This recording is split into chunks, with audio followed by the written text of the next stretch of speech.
रामकृष्ण हरी माऊली. आज आहे जगद्गुरु तुकाराम महाराज 20 सोहळा. तर संत ज्ञानेश्वर महाराज आणि संत तुकाराम महाराज हे परमार्थ मार्गातील चंद्र आणि सूर्य आहेत. संत ज्ञानेश्वर महाराजांनी परमार्थाचा पाया रचला, तर संत तुकाराम महाराज हे कळस झाले.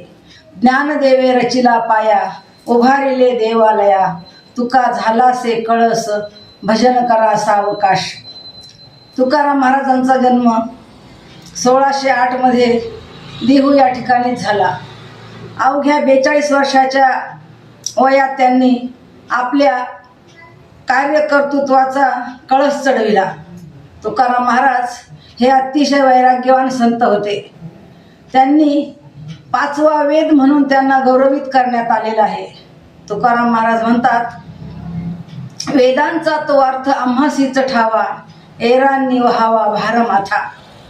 अशा या तुकाराम महाराजांनी 4092 अभंगांचा गाथा तयार केला. तो तर जग प्रसिद्धच आहे. आणि आजच्या दिवशी जगद्गुरु तुकाराम महाराज हे सदेह वैकुंठाला गेले.